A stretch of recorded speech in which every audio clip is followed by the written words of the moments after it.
I can then send you the link, and we might figure out if there's a way to start loading these up into our workforce collaborative group so you guys have those resources available to you in the future. For anybody who is new to the group, welcome to our workforce collaborative. This is going to be our first month where we actually start our lunch and learn. And so I'm going to go ahead and share my screen with you. We do have a PowerPoint set up for today, especially since, of course, we are virtual instead of in person. So just so we can kind of keep ourselves on, we will have it from 11 to 12:30, and that is so I can give you some overviews of our workforce collaborative, some of the new initiatives that we've got going forward. And then, of course, we've got a couple of guest speakers on with us today. So here's kind of our timeline. Again, I'm just going to give you a quick introduction. We'll pass it off to Drew, our CEO, so he can give you a chamber update. I do have some updates on our Work Ready Communities, which is an initiative started by our Workforce Collaborative a year ago. Then we will pass it off to our first guest speaker, our guest speakers from BODAC. And then our next guest speaker is from Child Care Resource and Recovery. And then we will close that out with some comments, questions, Q&A. If you guys have any questions for our speakers today or anything for the better good of the group, please feel free at that time to bring it up.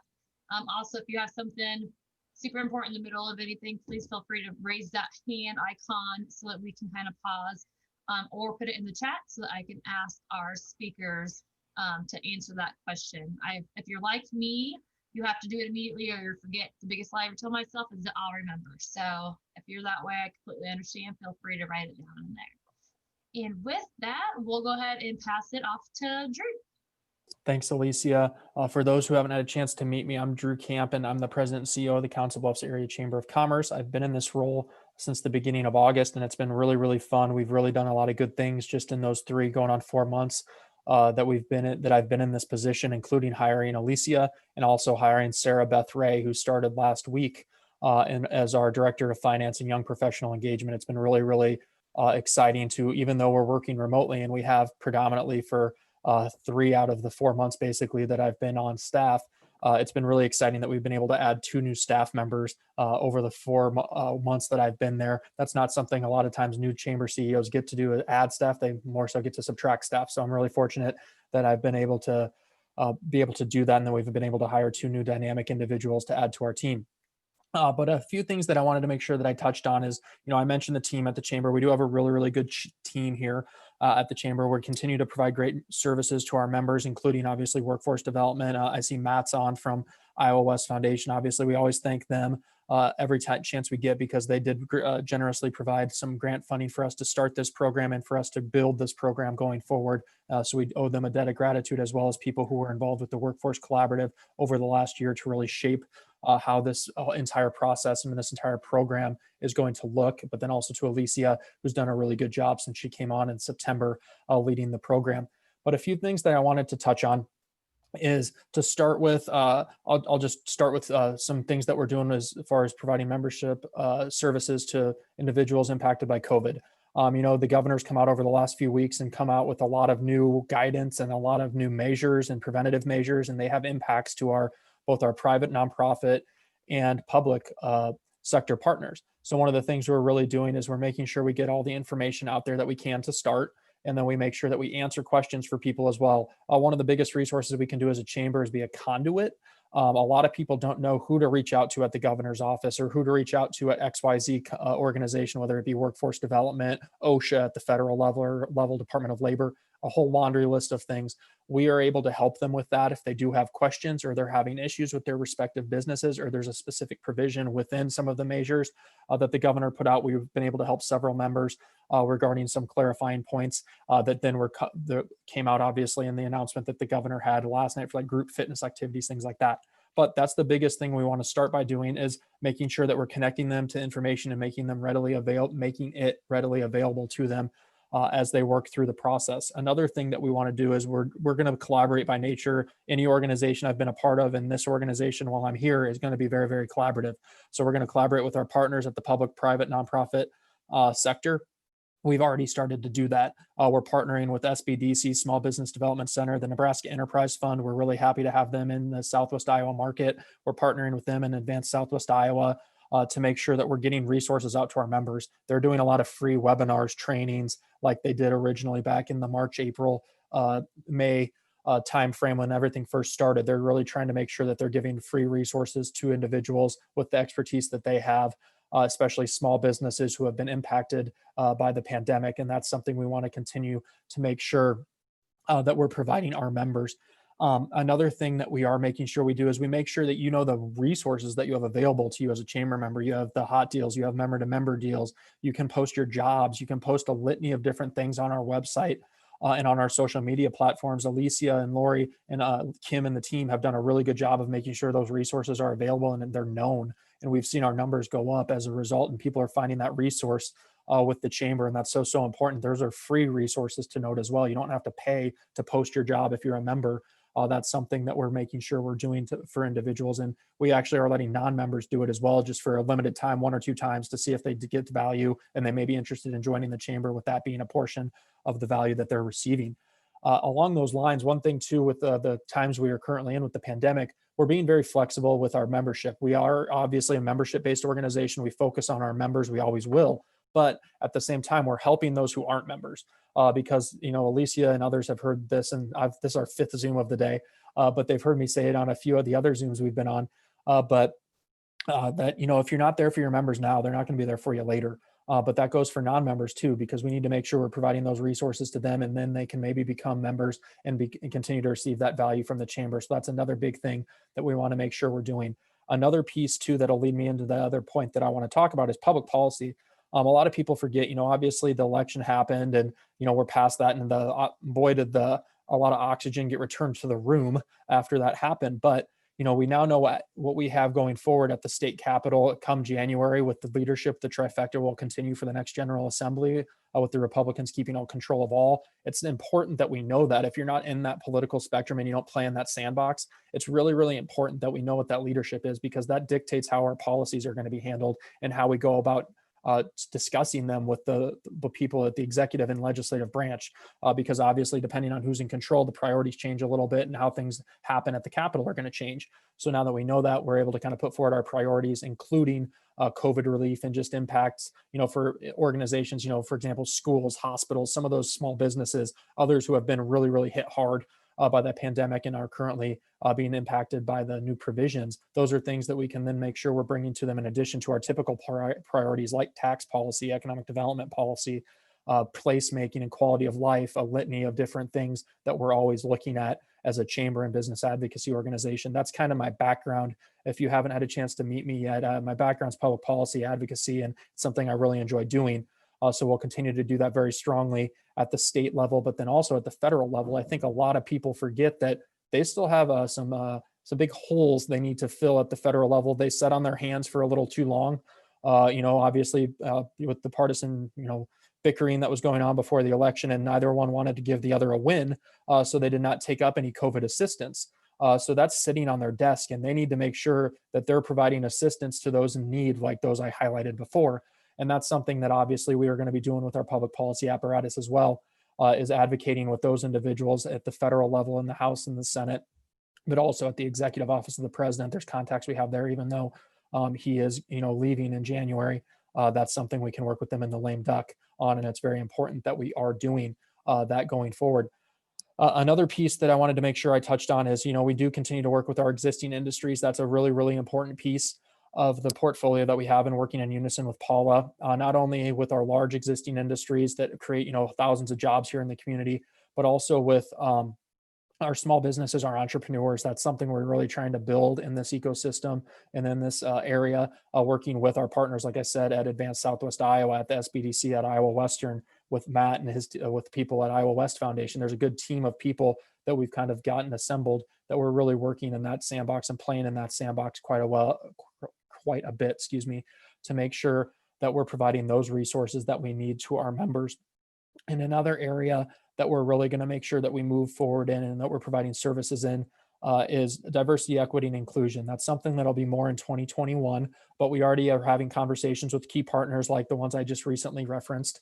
But we're going to be having some, executive women's collaborative. We have a lot of women in the workforce here in Council Bluffs and Pottawatomie County who serve in executive roles. So there's a good opportunity for the chamber to lead and provide a organizational capacity um, for people to join an executive women's group under the purview of the chamber going forward in 2021. There's also events. If you didn't attend the Mindset of a Female Entrepreneur event last week, that was something that was really, really well received. We thank the sponsors and everyone who participated in that. We heard nothing but positive things from our sponsors and participants. So we're going to continue to bring programming like that forward in 2021 at a quarterly basis. Kim is going to make sure that continues to go and work with our partners on that. Lori is going to kind of be tasked with that executive leadership, women's executive leadership collaborative. But that's two really good opportunities that we have within that diversity, equity, and inclusion sandbox. But that's not where we'll stop. We'll continue to expand our operations into that with our partner organizations as well. And that's something that we're really, really excited to have the opportunity to do. But the last thing I want to note is, we're going to just continue to be there for our members. We're going to continue to be there, during COVID times, during non-COVID times. We're always just going to be there. We're going to be flexible. We're going to do everything we can to be adapting and to make sure that we're moving forward in the way that our members need from us the most. But don't be a stranger. Don't be afraid to reach out to us. We welcome both positive and negative reinforcement and feedback. We want to hear constructive criticism. We want to hear positive things. If you're part of a board or part of a group that's doing good things too, share that with us. We want to make sure that we're giving the best possible resources to our members. So with that, I will turn it back over to Alicia, and she can talk more about one of the most important things we're doing within our portfolio, and that's workforce development. I almost didn't unmute myself. Thank you very much, Drew, for all those updates. I am going to chat a little bit about workforce development. And right before I jump into the ACT Work Ready Communities update, I wanted to backtrack just a little bit, kind of give anybody that's new to the group. I see a lot of new faces, a lot of new names. I just wanted to kind of give you some backlog of how this all came about. About a year and a half ago, there was a group of HR managers that formed and really did some awesome focus groups to figure out where the challenges are in the workforce at Council Bluffs. And you can see here that these are the areas that they came up with, and that is they wanted to reduce employee turnover. They wanted to increase the number of people participating in the workforce. They wanted to increase brain gain, so that is the number of students and adults that have a secondary education of some nature or certification, and then increase the number of employers that offer the apprenticeship program. So those are some focus areas that were really talked about heavily when the grant was applied for this position. And so those are some of the key areas that I am focusing on first. And so as we go through this, you can see here that they decided there were some areas of focus that we could work on that would help fix those back challenges. One of those is creating this Lunch and Learn series. So welcome. We hope that you continue to see value in this Lunch and Learn and to join us month after month. Another one in that sector would be the Work Ready Communities, which we're going to talk about next. We also chatted about a Best Places to Work program and joining forces with Omaha. After some investigation, some meetings, etc., we've decided that it would be best for us to start our own Best Places or Employee Satisfaction program, and we are dubbing it currently Unbelievable Places to Work in CB, or Unbelievable Workplaces. So keep coming back month after month as we start to develop that program, so you can learn about that. Really hoping to get that kicked off 1st of 2021, so that that's something that you can use in your businesses. And then lastly is that Work Lab Initiatives program, and working with Grow, who already has that program. So here's kind of the same thing, just in a spider chart for you there. So as I said, I was going to give you guys an update on the current status of our Work Ready Communities and a couple other workplace initiatives that we have. And I apologize, I just keep checking the time to make sure we're being timely here. So the updates that we have for the ACT Work Ready Communities is our goals were to become a certified Work Ready community through the ACT program. And there's some goals that you have to hit to do that, and some things, some activities that you have to do as a community to do so. One of those activities and goals is that you have to create a local WRC leadership team, and that team has got to come up with a game plan of how you're going to hit the other 4 margins as a community to keep yourself certified. You also have to attend that boot camp, and 2 of our leadership team members did attend that boot camp with ACT and really learned how they can use the National Career Ready Certification Program to help bridge the gap we have in Council Bluffs between our workforce and our employers. So we're very excited about that. And so because we had all those things in line and we were ready to get going, we did have our Light It Up Day on Monday the 16th. And what that means is that if you go to the ACT Work Ready Communities website, listed on the bottom of the screen here, and you go to Potawatomi County or you go to Iowa, you're going to see the graph of Iowa there, and you're going to see all the counties broke out, and you'll notice that a few of them are lit up. A few of them are lit up, I believe it's purple, and that means that they are working towards becoming a certified community. And then we do have 2 communities in Iowa that are now gold. That means that they are certified. And so we decided we were going to work towards being a certified and a gold community. So we got lit up. And we really are 98% of the way to that goal already, which is fantastic. We just have a few small goals that we have to hit. And today, you guys could really help us with the major goal that we have. And that will be getting all the businesses that are required in the community to recognize what the National Career Ready certification is. And so what the National Career Ready certification is an aptitude test that is really given to all Iowans, or is available to all Iowans and for all high school students. And what that does is it goes through some of the major pillars that you'll need, what we call normally your soft skills to start a position. And it will show you where you are at. And then you can go look at the career that you have, or as an employer, you can look at the career that you're hiring for and see where a worker or an applicant should rank. And then you can see if that applicant actually ranks in that category and if they are the best candidate to be hired, so that they are ready to start learning the actual skills of that position. So we'll jump into that just a little bit more. But what I'm going to actually do in the chat room here is I am going to drop in a link that you guys can go ahead and just click on. And that link, if you just enter your business information, it will give it to me, and then I can actually register your business for you. And then what you will receive is an email from ACT that will tell you more about what the ACT Work Ready Communities is, the data that you receive from being a recognized business, and it will explain the different pillars of the National Career Ready certification, the NCRC. So we would really appreciate your help with that. That is a free program. There is no cost to you. There is nothing that you have to do. It is just saying that your business has been told about the NCRC. And the great thing for you is that if an applicant comes in and they say, hey, I have my NCRC, you're going to know what that is, and you're going to be able to use that to your advantage to see if that person is ready to be hired for your business. As you can see, in Council Bluffs, emerging means the number of people, students primarily, coming up into the workforce that have their NCRC. And you can see that we've got 2,315 students that you could hire for your businesses that have that NCRC. Current, or those that are currently in the workforce, hired and employed, we have 859. And transitioning are either veterans moving to the area or unemployed workers that are looking for employment. So there are over 1,800 employers or workforce employees looking for a new job right now, guys, that have the certification that can hand it to you, and you can utilize it to see if they're actually ready for the position that you're hiring for. So again, and these numbers actually have changed. We are just shy. We need 128 businesses to say if they know and understand what the NCRC is.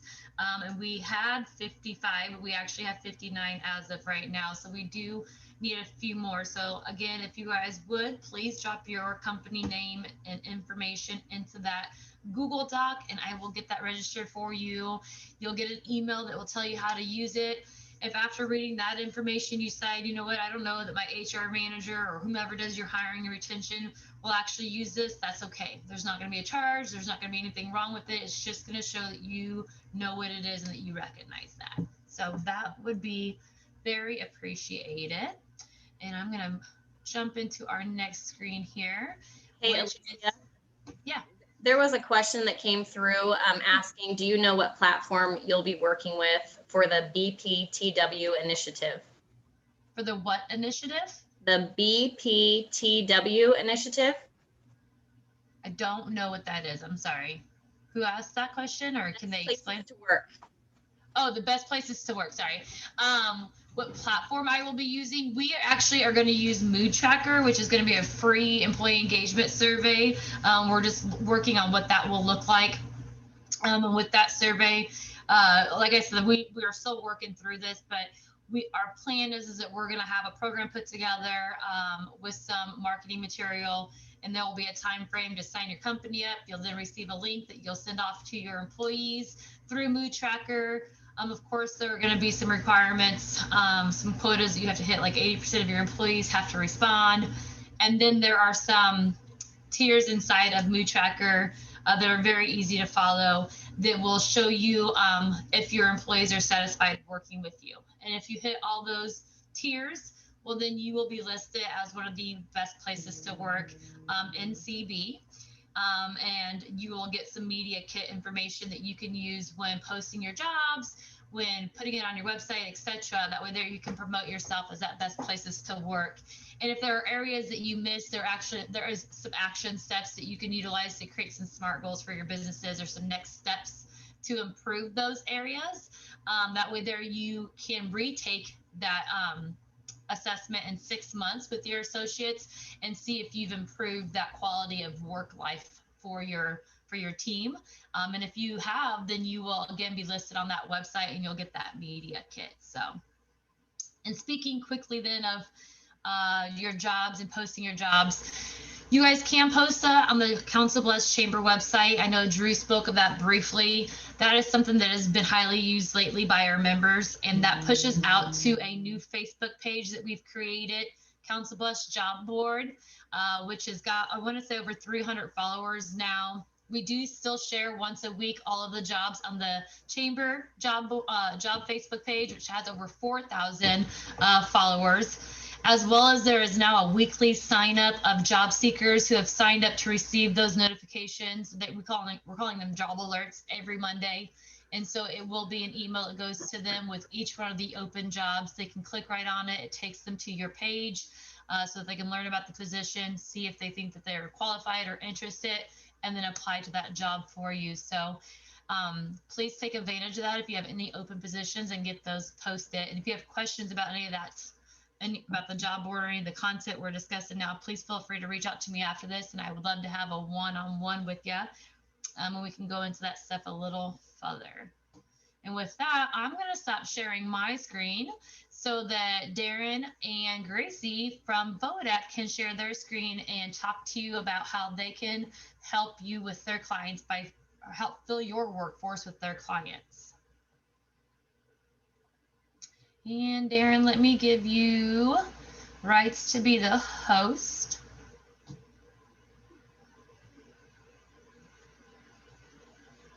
Okay, very good. And you should be the co-host now and able to share your screen with everybody. Thank you. All right. Okay.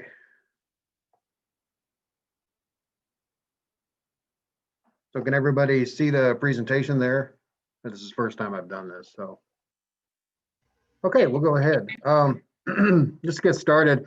The supported employment is the first department that I worked in as I started working for Vodac as a services development director. My colleague and good friend Grace Richardson, no relation, is on with us too, and she will be joining in as I go through supported employment. But just to get started with this, oops.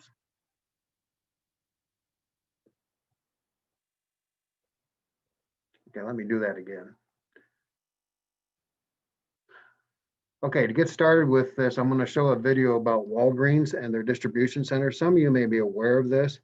There's going to be some parts of the videos that are very heartwarming and, you know, very touching, and it's good to feel those emotions. I also want you to look at it as an employer and look at it as an employment solution as well. So we'll go ahead.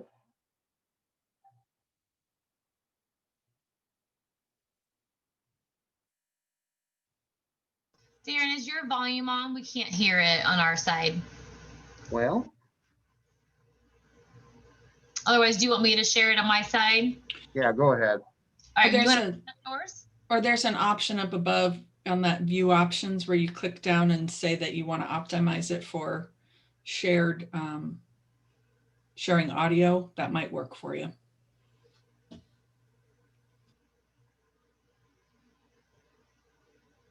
All right, Dan, I'll go ahead and share. I have his video here. Okay, So yeah, we'll go ahead. and share that on my side, and then I will pop back out there, and then you can share. Well, you can from your side. keep sharing, it's fine. Okay, sounds good.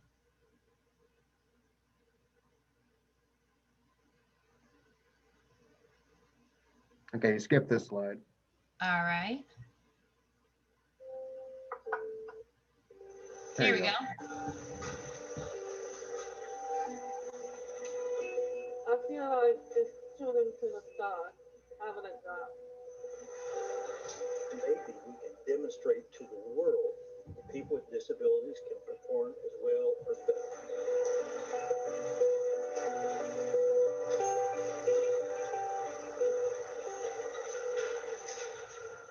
I have autism, learning disabilities, and hearing loss. I have a mixture of all three, which is pretty hard, but a good battle for life. We'll get some fresh air, Jules. Julie has a genetic disorder. The hospital doctors told me if she survived, she'd be a vegetable. She's been through so much and still managed to be successful. What is that? Back in my school years were really bad because I had been bullied. I didn't even know what they didn't like about me that made them walk away. Julie having a job is a dream that we all never thought would come true. People with disabilities die a death of 1,000 cuts when it comes to getting a job. And maybe we can do more. I was Walgreens Chief Supply Chain Officer for 16 years, and my son, Austin, has autism. Making me remember. Well, you remember things well. Sometimes we don't. Austin didn't talk till he was 10, but today he drives and works. I underestimated Austin over and over and over, and he surprised me again and again and again. I came to the conclusion there was a whole group of people out there probably that could do the job as well or better that we were unjustly leaving behind. And what we did was hire 1,000 people with disabilities, 10% of our entire workforce in the logistics workforce, earning the same pay, doing the same jobs side by side. The first building turned out to be the most productive in the history of our company. People with disabilities work safer, retention is better, absenteeism is less. As simple as that. I work at the Walgreens Distribution Center, and I do SPS picking. They even have a nickname for me. They call me Speedy. I can get so fast that the machines can sometimes end up breaking. So, when I first started, I was very nervous because I didn't know if I was entering the past again. I felt like the minute I entered the doors of Walgreens, the past stopped. There's a difference between having an existence and having a life. Julie just wants to fit in with everybody else.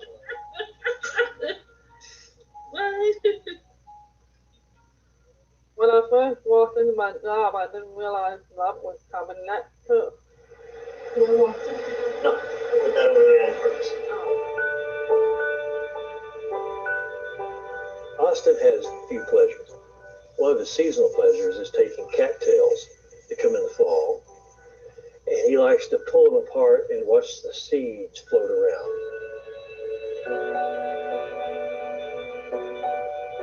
I was forced to look past the autism to see Austin.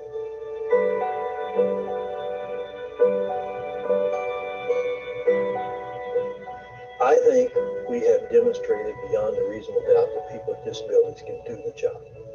Try it. If it doesn't work, what would you really lose? it'll take a lot more people doing it. But if we can move the world that millionth of an inch, it makes it all worthwhile. I just like you for who you are. And it's been a big change in my life.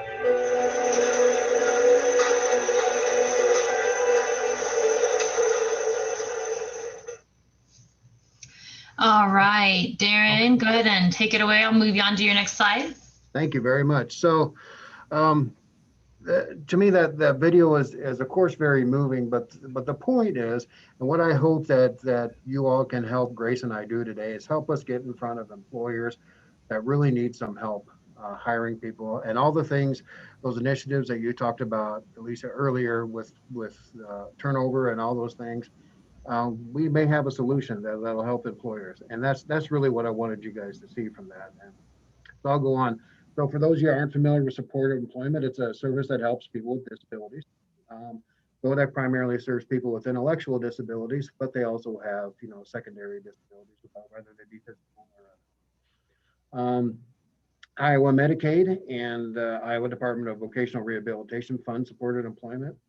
We also received some grant funding from our local region as well to help supplement the cost of doing it. And then, at VODAC, we offer employers continuing assistance. So, it's a relationship that in some cases have lasted years. And Grace can talk, when we get going there, Grace can talk about some of the relationships that she's developed with local business. Next slide, please.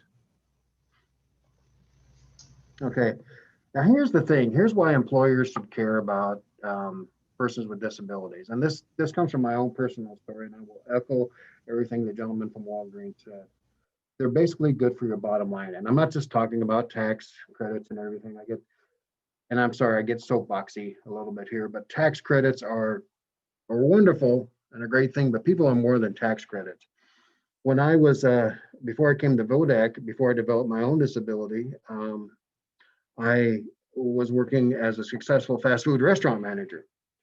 And anybody who's been in the service industry understands that very rarely do you get, a day off, maybe even, 2 days off.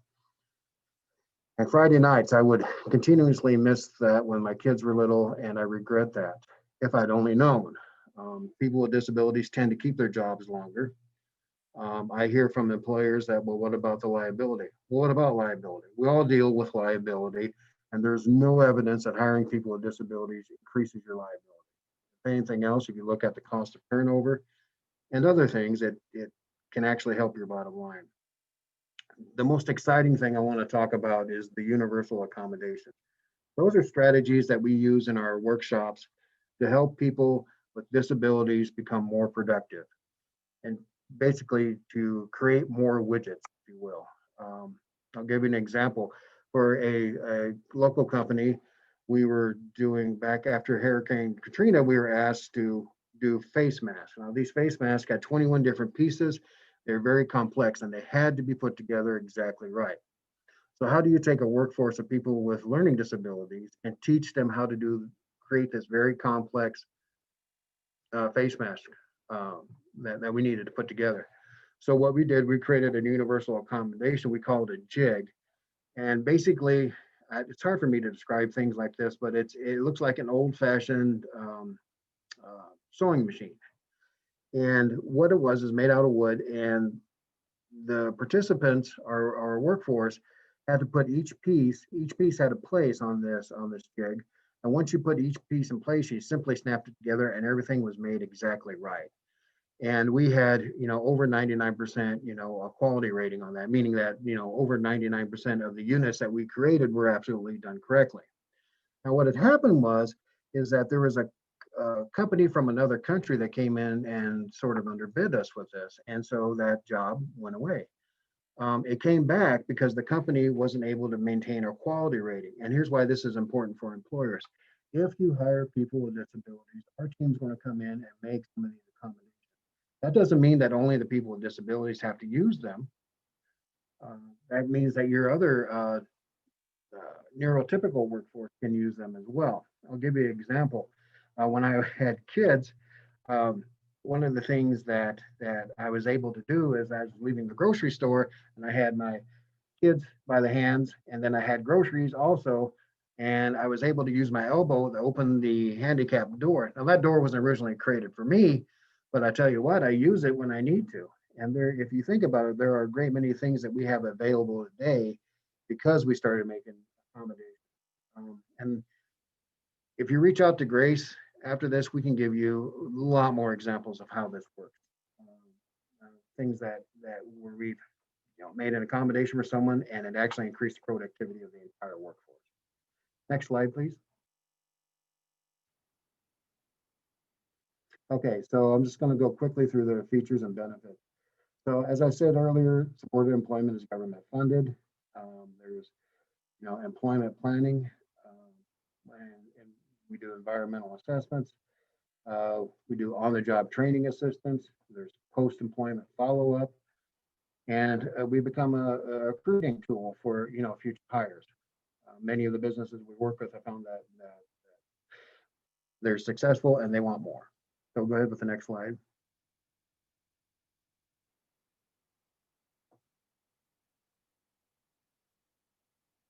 Okay, so the benefits of all these things. Oh, sorry. Okay. So the benefits of all these features are that the job coach is, there's no charge to the employer. Doesn't mean that there's not a cost. I mean, there is some time involved, building the relationship with the job coach and our agency. So I'm not going to say it's no cost, but there's no charge for this. Okay. Other than, of course, you have to pay the wage, commensurate with what you're paying your other employees. We work to find an employee that fits your company. What Grace and her team will do is that they'll get in, study the work environment, and not only the environment, so physical environment, but also kind of study the culture. We don't have anybody that's fit your company yet. We'll let you know that. And then we work side by side with employment staff, to guide the disabled employee through the training. And then we can come back, and if there needs to be additional problem solving. Sometimes local managers change, sometimes job duties change, and we can come back and help out with that. Now, here's the other thing too, when I talk about the recruiting, many of the employers have called us back as new positions become available. The next slide, please. Okay, and we have other employment solutions as well. What we talked about today was, you have a position open, we may have somebody available, we'll come in and help you make that the most, effective employer that we possibly can. We also have our development centers, and that's where, if there is, and this is an interesting thing, when we have economic turndowns like we did in 2008, and we have currently businesses, we know that the light at the end of the tunnel has shown itself, and within a few months, hopefully we'll start to claw back out of this, economic depression. But sometimes businesses, especially manufacturers, don't really bring on a workforce yet. They'd like to have some capital come in before they can bring on that workforce. What we can do is we can help with those short-term production needs that they have. So your salespeople can go out and say, okay, well, we may not have our workforce up to strength yet, but we can take orders and we can have Vodek fulfill those orders until we can get our own workforce built back up, which is just one of the solutions. Again, we have many solutions that can help. We have enclaves that can actually come to your work site, whether they be cleaning crews or production crews.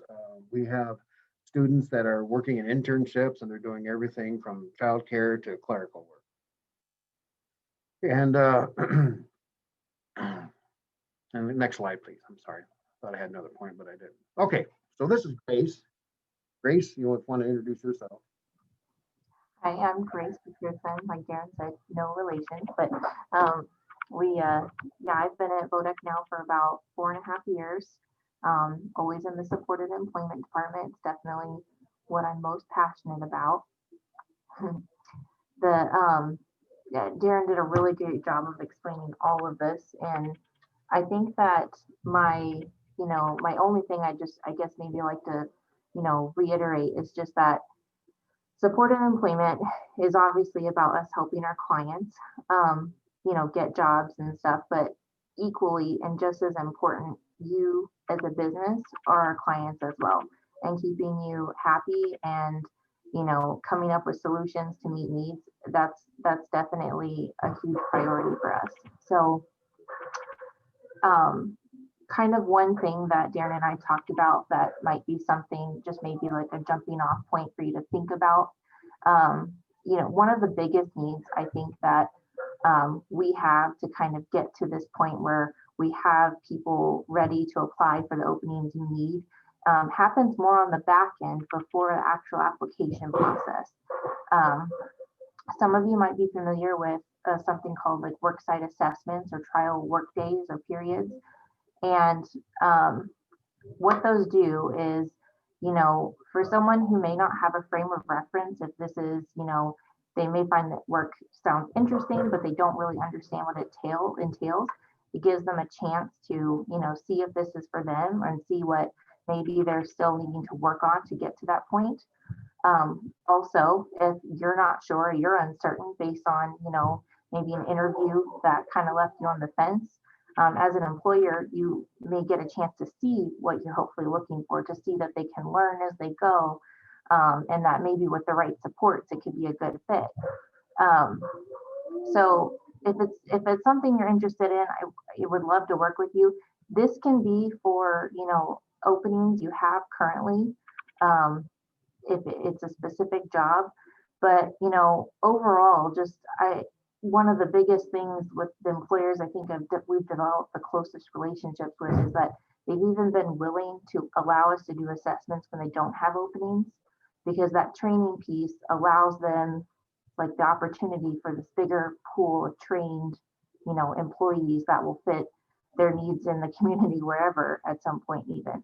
So, just being willing and open, to have your business, be a place where we could do some of these training things like Darren's talking about. If they're specifically doing an assessment, like they're trying it out for a week or so, the funding, they will actually be getting paid through us, ultimately through, by VR. They're on VODAC's paid check during that week. They're under our liability, it's not, something you would need to worry about as far as liability goes, because VODAC would be paying them.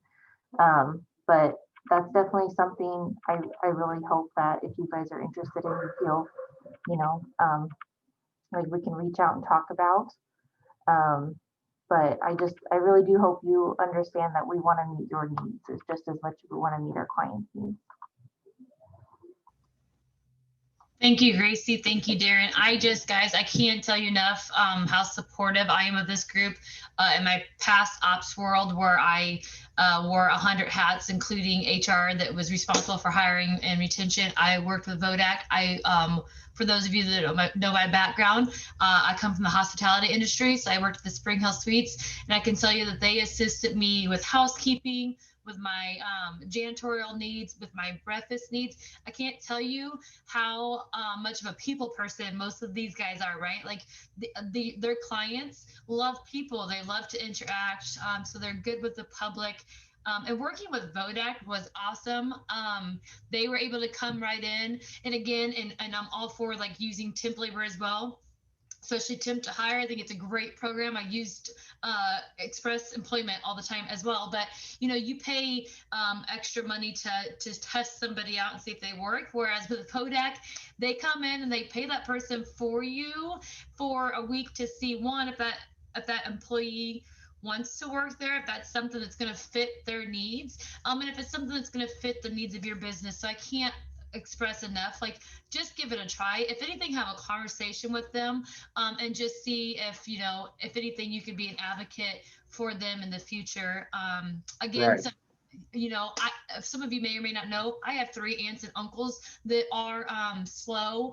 And so my aunt has been a housekeeper for 15 years. My other aunt is a babysitter. My uncle does lawn care. And when they talk about turnover, it's very true. Like they don't want change. They're good at what they do. They like what they do. They like their coworkers. And so they stay. They go to work every day. So it's a great workforce. And it's something that I think is just a great option to look in. So please reach out to Darren or Grace if you guys have questions or just to learn a little bit more about their programming and how that might be some assistance in the future.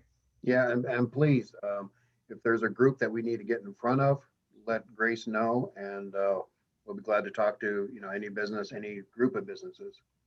It's a, And, yep. Sorry, Darren. Go ahead. I'll go, no, that's it. That's all.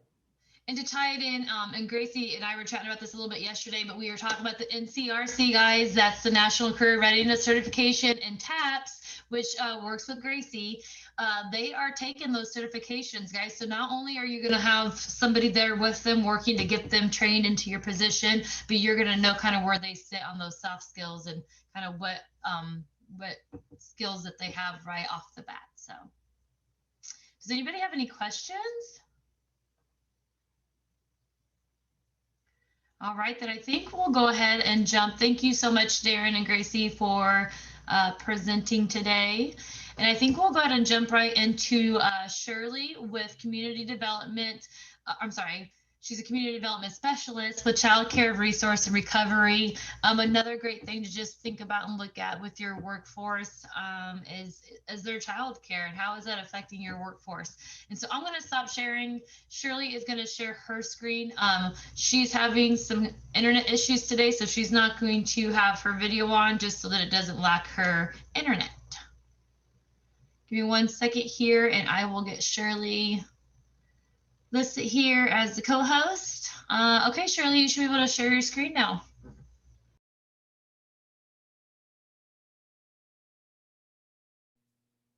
Hey, everybody.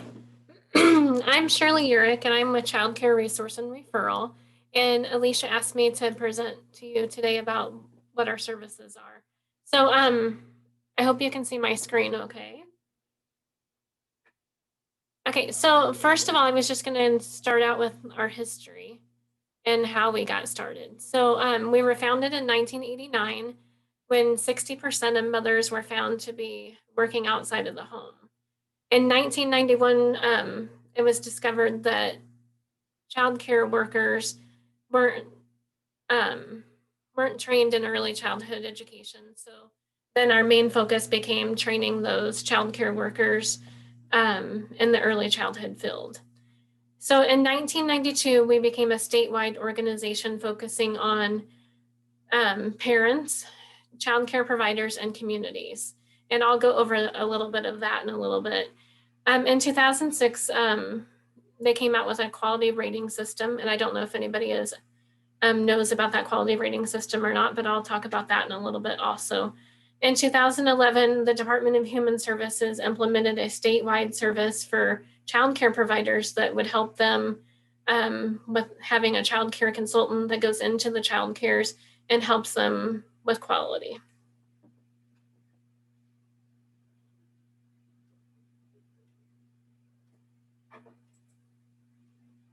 So our mission here at Child Care Resource and Referral, we provide education, advocacy, and support for child care.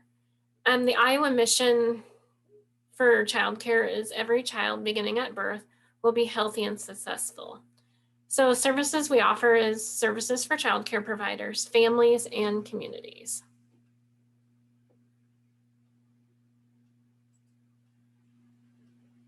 Okay, so with the providers, with the child care providers, we give them on-site consultation. We offer them technical assistance. We support state regulations, training and professional development, and guidance for starting a child care business. We also offer peer support group meetings for those child care providers, especially like during COVID right now. There's so many regulations coming down from the state and the federal government that it's just hard for them to keep up with everything. So that's one of the things that we do is we help them make sure that they're meeting those guidelines also. We also offer grants for them too.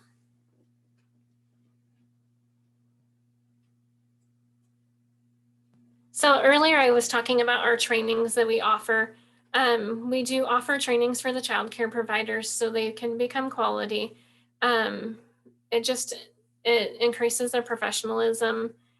It ensures a healthy and safe environment for children. And they offer providers so they make sure that they understand the impact that early childhood has on children, because from birth to 5, that's the most important time in a child's life, is in with just learning and that kind of stuff. So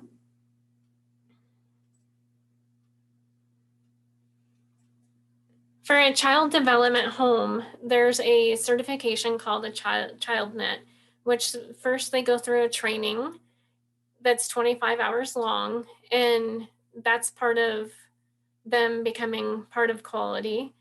So they go through that training, and then they have to, after that, then they do coaching with their child care consultant, and that helps them to make sure that the quality initiatives are being met in their home.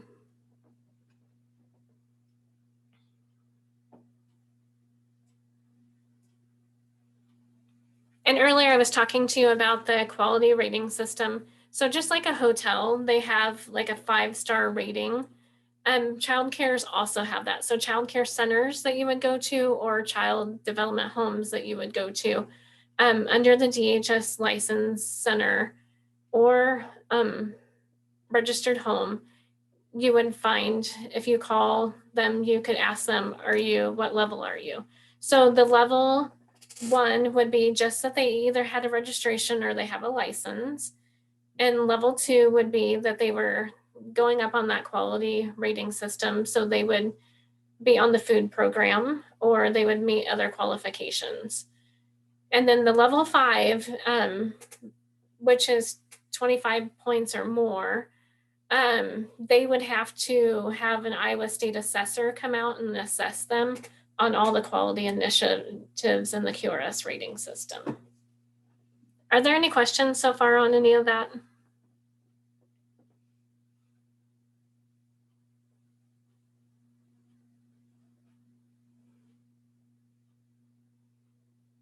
Looks like nobody has any, but I'll tell you guys, when Shirley told me that, I had no idea that there was levels of a daycare. So I thought that was very interesting to find out, and how important that is for your kids starting out, and Sherry's program being free for your work staff to call and help get that assistance is fantastic.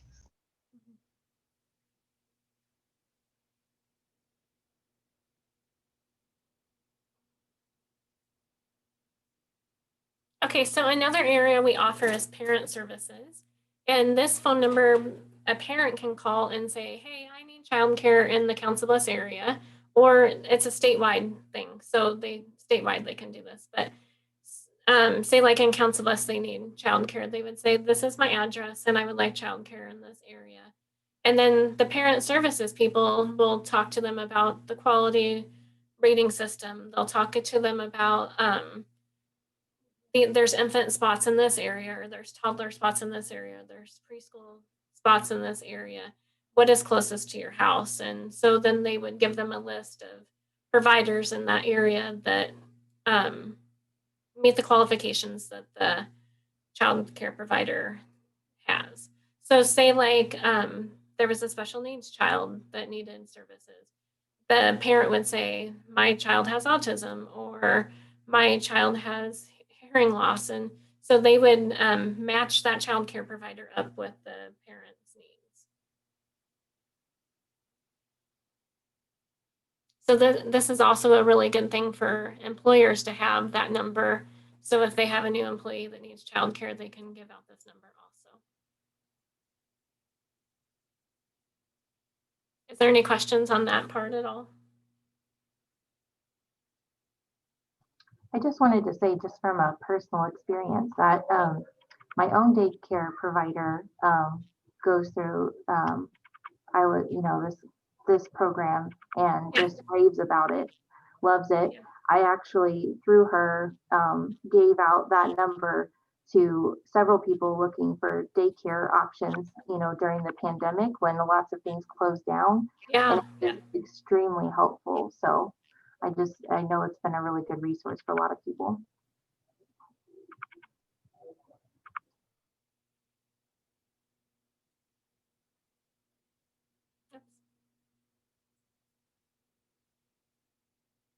Okay, I also want to talk about communities because we also help communities with childcare needs. The stronger the workforce is, the stronger the economic development happens in your area also. So I've talked to Alicia about this a lot. A lot of times there's called childcare deserts that happen. And so that means that there's not childcare for certain like age groups. So a lot of times there's no infant spots that are available in different areas.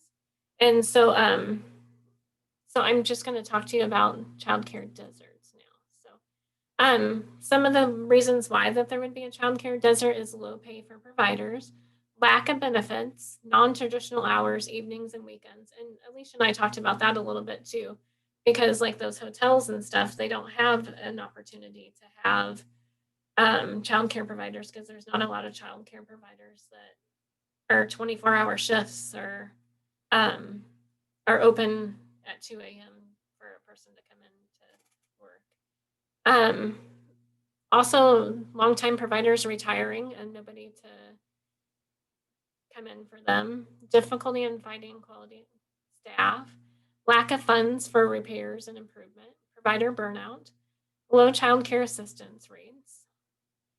Change in registration requirements are based on CCDBG updates.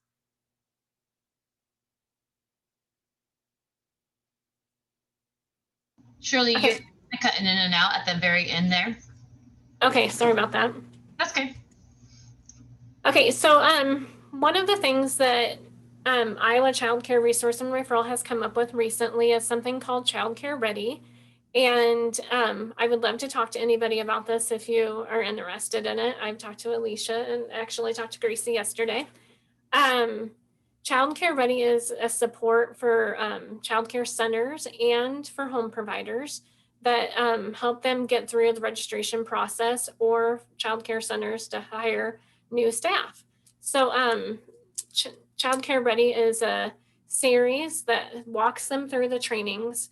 When a child care provider decides that they want to open a child care home, they have to go through trainings called Essentials Training, which is a 12-hour training, mandatory reporter training, CPR first aid, and I said mandatory reporter.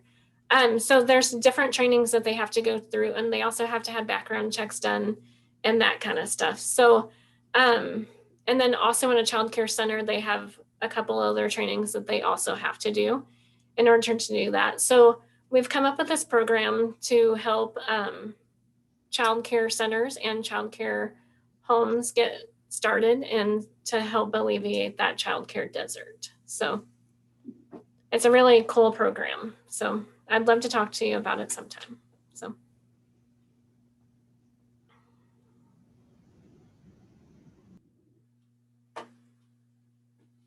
Alicia, that's all that I have. If there's any questions or. Shirley, this is Lucinda. Can I ask you a question? Yeah, hi, Lucinda. Hi.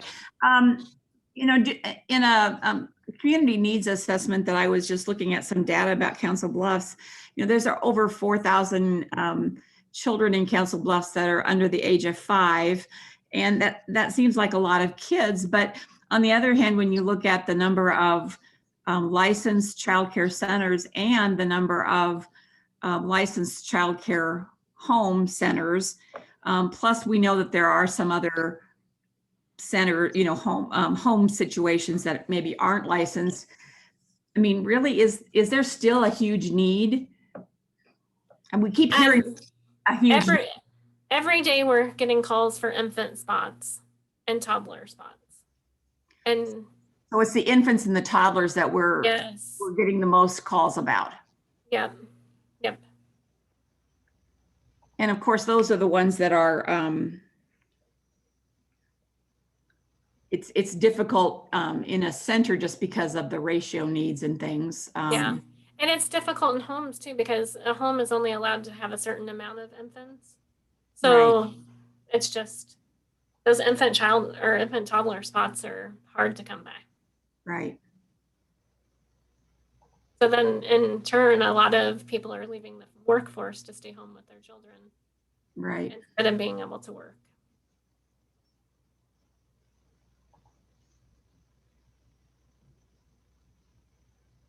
Some of the other things, guys, just to think about that Shirley and I chatted about, are the fact that I think Shirley referenced when we were chatting that there is only about 78% of families who are able to work outside of the home because of lack of childcare. Guys, I can't tell you like how often you may have employees that are missing work because their child's sick, because they don't have daycare, because they can't afford daycare. And they don't know how to make that work. So really looking at how to assist your team with finding that childcare is going to be really important as we move forward as a workforce. I know it's something that Shirley and I have chatted about. It's something that Lucinda and I have chatted about. Matt and I have chatted about. I have a call with Paula later to talk about it. We really have got to start figuring out some solutions to this concern, especially noting that we are a heavy manufacturing city in Council Bluffs. And so with that manufacturing, of course, there are a lot of second and third shifts. And as Shirley referenced earlier, there aren't a lot of daycare centers that are open with that. So some of the things and some of the connections that we've chatted about are like the high schoolers. How do we get high schoolers to go through Shirley's childcare ready certification program so that those teenagers can go to school during the day and then maybe work at a childcare center during that second and third shift and help cover those needs there. And then once they graduate, maybe they recertify again and they can open their own childcare center in their home. So there are definitely some options that are available. You know, Lucinda chatted about how they've got transportation, you know, and if you have a business where you know that maybe childcare, providing some assistance for your workers would help your employees. It would help your guys' call-in rates or your turnover rates. You know, they've got a van that they might be able to work out a program with you where they go pick up your workers, bring the children to their facilities, and then take that worker back to work, right? So that might be a program in the future that we're able to look at. So there are some things that we're looking at. And just as you're thinking of those, if you have any ideas or any concerns, please feel free to shoot them to me. These are things that we definitely want to be thinking about. We want to start putting some solutions or some systems into place as a community so that we're really helping our workforce get out of the home and start getting to work. 61% of women in Council Bluffs are in the workforce. And so as you know, they need childcare. They need care for those children. So it's definitely something. If you have questions, please talk to Shirley about it. Does anybody have any other questions? Otherwise, I've got a few other things that I can share with you guys. I'm curious, Shirley, for what you're seeing around the state. What are you excited about? What's going well in other places maybe that we should be looking at as models here to address some of the challenges we might have in our area?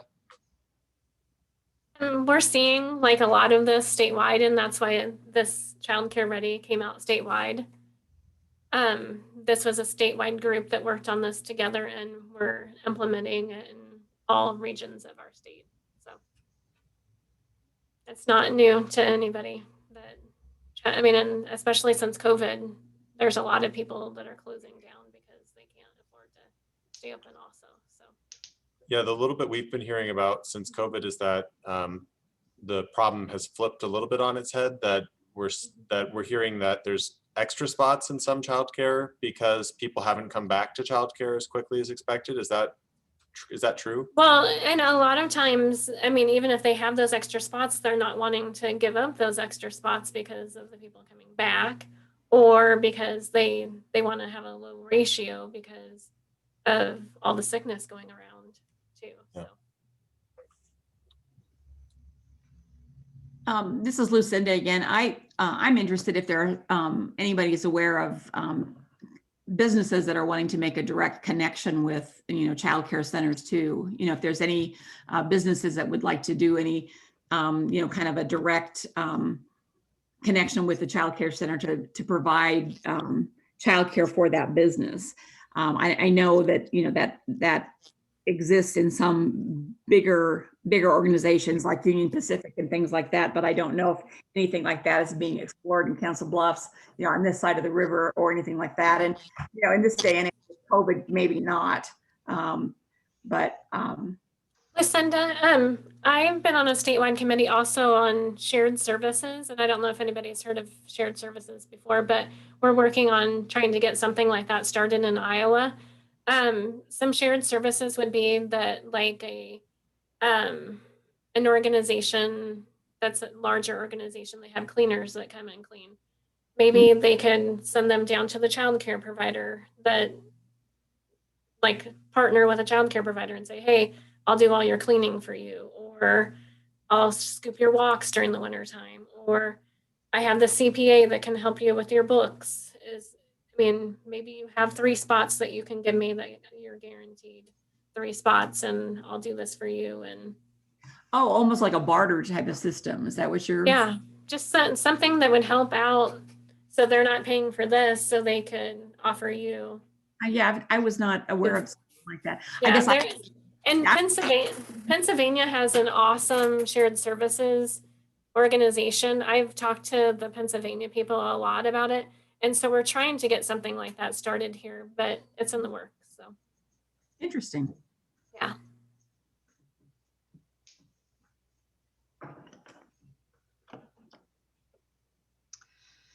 Okay, well, does anybody else have any questions for Shirley? Shirley, thank you so much for sharing that. Guys, I did drop a link to Shirley's website there.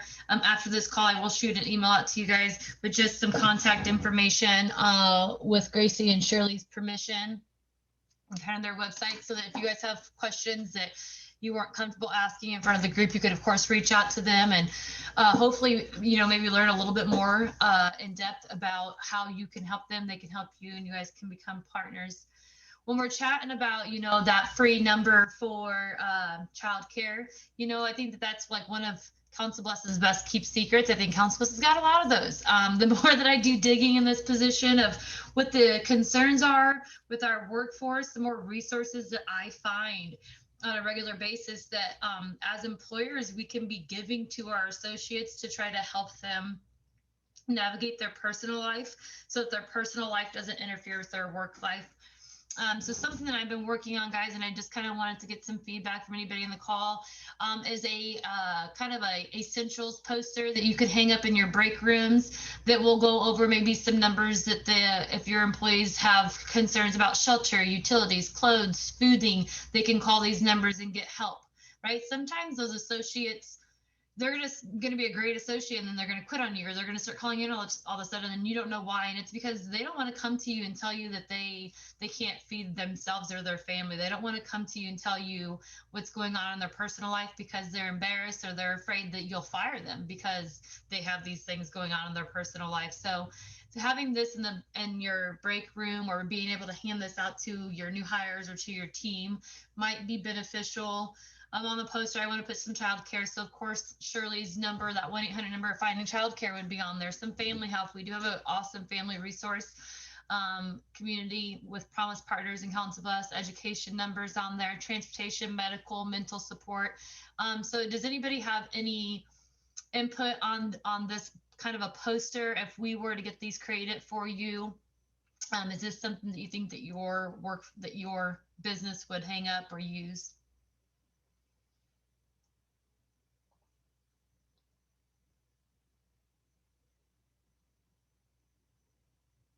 All right, without anybody giving, oh yes, it would be a wonderful resource. Okay, perfect.